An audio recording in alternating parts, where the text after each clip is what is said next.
الوافی بما فی الصحیحین، یہ دورے کا نام ہے اور اس کتاب کا نام ہے جس پہ یہ دورہ چل رہا ہے۔ آج اس دورے کا دوسرا دن ہے اور آج ہم آغاز کریں گے باب من مات علی التوحید دخل الجنہ سے۔ یہ پہلا مقصد ہے کتاب کے 10 مقاصد میں سے پہلا مقصد، اور پہلا مقصد اس میں وہ احادیث ہیں جن کا تعلق عقیدے سے ہے، اور پہلے مقصد میں پھر کئی کتب ہیں۔ ان کتب میں سے پہلی کتاب جو ہے وہ ہے الاسلام والایمان، اور اس پہلی کتاب میں کئی ابواب ہیں۔ ان ابواب میں سے 3 باب ہم پڑھ چکے ہیں، چوتھے باب کا آج آغاز کر رہے ہیں اور 5ویں حدیث کا آغاز ہوگا۔ تو چوتھا باب کیا ہے؟ باب من مات علی التوحید دخل الجنہ، باب ہے اس شخص کے بارے میں جو توحید کے اوپر فوت ہو۔ باب کیا ہے کہ من مات علی التوحید، جو توحید پہ فوت ہوگا، داخل الجنہ، وہ جنت میں داخل ہوگا۔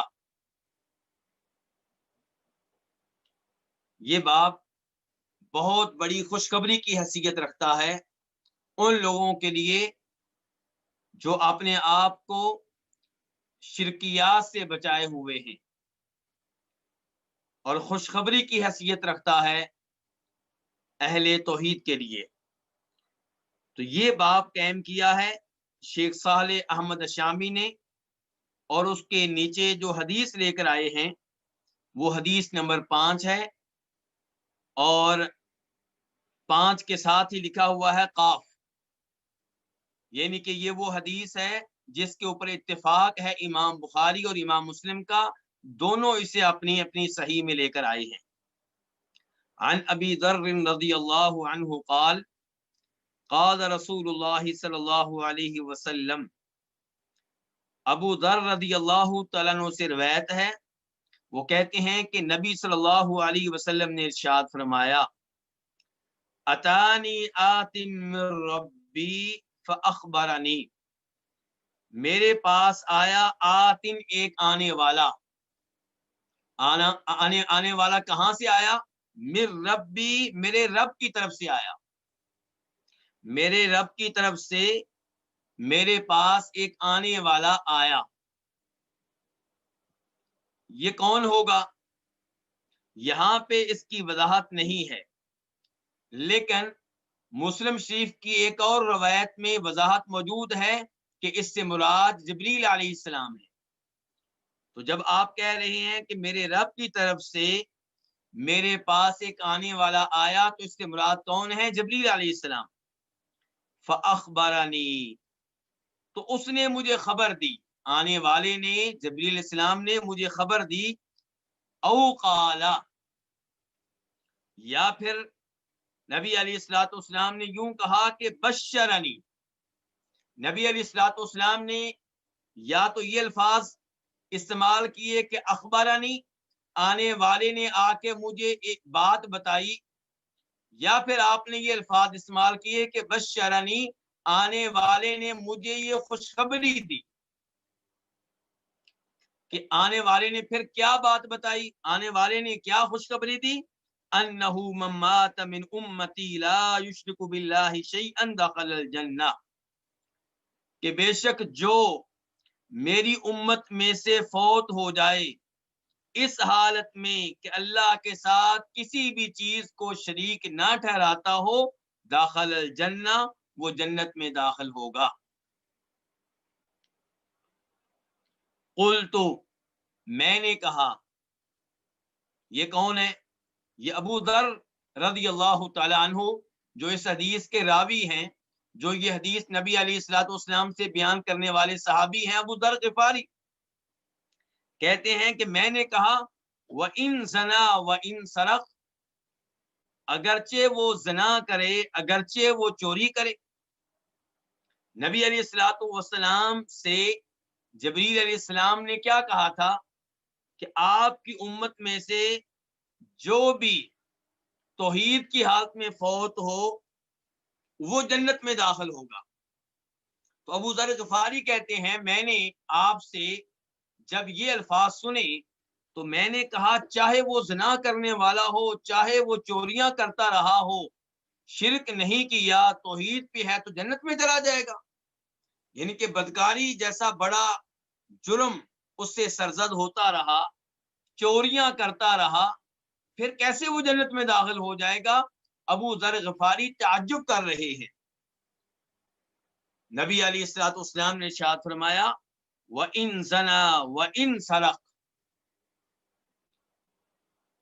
اگرچہ وہ زنا کرنے والا ہو، اگرچہ وہ چوریاں کرنے والا ہو۔ تو مفہوم کیا نکلا حدیث کا؟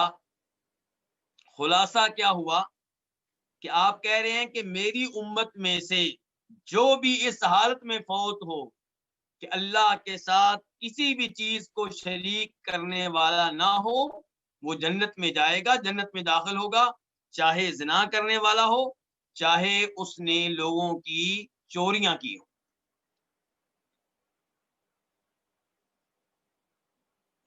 باب کیا تھا؟ جو توحید کی حالت میں فوت ہوگا وہ جنت میں داخل ہوگا۔ حدیث اور باب میں مطابقت ہے، حدیث باب کے عین مطابق ہے۔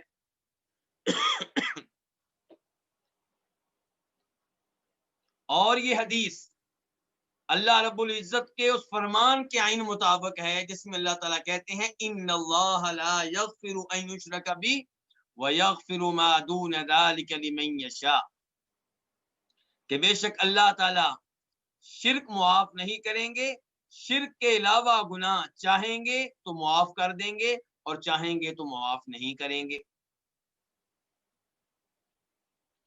لیکن یہاں پہ گارنٹی دی جا رہی ہے کہ زنا کرنے والا، لوگوں کے مال کو چرانے والا اگر توحید پہ ہے تو جنت میں جائے گا۔ تو گزارش یہ ہے کہ یہاں پہ مراد یہ ہے کہ بالآخر جنت میں جائے گا۔ نبی علیہ الصلوۃ والسلام نے یہ نہیں کہا کہ وہ فوری طور پہ جنت میں چلا جائے گا۔ آپ کہہ رہے ہیں کہ جو توحید کی حالت میں فوت ہو، شرک کرنے والا نہ ہو، وہ جنت میں داخل ہوگا، چاہے اس سے کبیرہ گناہ سرزد ہوتے رہے ہوں، چوری کرتا رہا ہو، بدکاری کرتا رہا ہو۔ مراد یہ ہے کہ بالآخر اس کا ٹھکانہ کیا ہوگا؟ جنت ہوگا۔ اگر اسے جہنم میں پھینکا جائے گا تو جہنم میں ہمیشہ ہمیشہ نہیں رہے گا۔ پہلی امید یہ ہے کہ اسے جہنم میں پھینکے جانے سے پہلے ہی معاف کر دیا جائے۔ دوسری امید یہ ہے کہ جہنم میں ڈال دیا گیا تو کسی کی شفاعت سے نکال لیا جائے گا۔ اور تیسری امید یہ ہے کہ جب اپنے کبیرہ گناہوں کی سزا پوری کر لے گا تب اسے جہنم سے نکال کے جنت میں داخل کر دیا جائے گا، اس کا آخری ٹھکانہ جنت ہی ہے۔ یہ ہے اس حدیث کا معنی و مفہوم۔ اور اس حدیث سے پتہ چلا کہ خوارج غلط ہیں۔ خوارج اس سے مراد وہ لوگ ہیں جو بڑے متقی اور پرہیزگار بنتے ہیں، متقی اور پرہیزگار بنتے ہوئے وہ ان لوگوں پہ جو کبیرہ گناہ کا ارتکاب کریں کفر کا فتویٰ لگا دیتے ہیں۔ اگر کسی نے زنا کیا، اب زنا کرنا بہت بڑا جرم ہے، اس میں کوئی شک و شبہ نہیں ہے، اللہ رب العزت کو ناراض کر دینے والا گناہ ہے، لیکن ایسا گناہ نہیں ہے کہ جس کی وجہ سے آپ گناہ کرنے والے کو کافر سمجھیں یا اسے کافر قرار دیں۔ اور خارجی یہی کام کرتے ہیں، خوارج یہی کام کرتے ہیں، کبیرہ گناہ کا ارتکاب کسی نے کیا اسے کیا قرار دیا؟ کافر قرار دیا۔ اور یہی وہ وجہ ہے، یہی وہ غلط عقیدہ ہے جس کی وجہ سے کئی اسلامی ممالک میں مسلمان فوجیوں پہ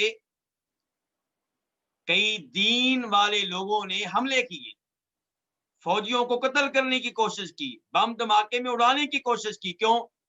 وہ سمجھتے ہیں کہ یہ کافر ہو گئے. کبیرہ گناہ کا ارتکاب ہونا اور چیز ہے, کافر ہو جانا اور چیز ہے. تو جو زنا کرنے والا ہے, چوری کرنے والا ہے, وہ کافر نہیں ہے, اور خارجی لوگ اسے کافر قرار دیتے ہیں. ایسے ہی معتزلہ عقل پرست لوگ, وہ بھی کبیرہ گناہ کے مرتکب کو مسلمان نہیں سمجھتے, مومن نہیں سمجھتے. تو اس حدیث میں خارجیوں کے اوپر بھی رد ہے اور معتزلہ کے اوپر بھی رد ہے. دونوں کے عقائد غلط قرار پا رہے ہیں اس حدیث کی روشنی میں. اس حدیث کے آغاز میں نبی علیہ الصلوۃ والسلام کیا ارشاد فرماتے ہیں کہ میرے پاس میرے رب کی طرف سے آنے والا آیا, یعنی کہ جبریل علیہ السلام آئے اور انہوں نے مجھے آ کر یہ بات بتائی. اس سے کیا پتا چلا؟ اس سے یہ پتا چلا کہ نبی علیہ الصلوۃ والسلام کی احادیث بھی قرآن کی طرح اللہ رب العزت کی طرف سے وحی ہے. تو یہ بات اللہ کے رسول نے بتائی ہے, یہ حدیث اللہ کے رسول نے ذکر کی ہے. لیکن آپ نے یہ حدیث کس سے لی ہے؟ جبریل علیہ السلام سے. اور جبریل علیہ السلام کے بارے میں آپ کہہ رہے ہیں کہ انہوں نے یہ خبر مجھے میرے رب کی طرف سے بتائی ہے. تو اس سے پتا چلا کہ نبی علیہ الصلوۃ والسلام کی احادیث اور آپ کی سنت بھی وحی کی اقسام میں سے ایک قسم ہے, اور قرآن نے بھی کہہ دیا ہے سورہ نجم میں, وما ينطق عن الهوى ان هو الا وحی یوحى, کہ آپ جب بات کرتے ہیں تو آپ کی باتیں وحی پہ مبنی ہوتی ہیں, وحی کا نتیجہ ہوتی ہیں.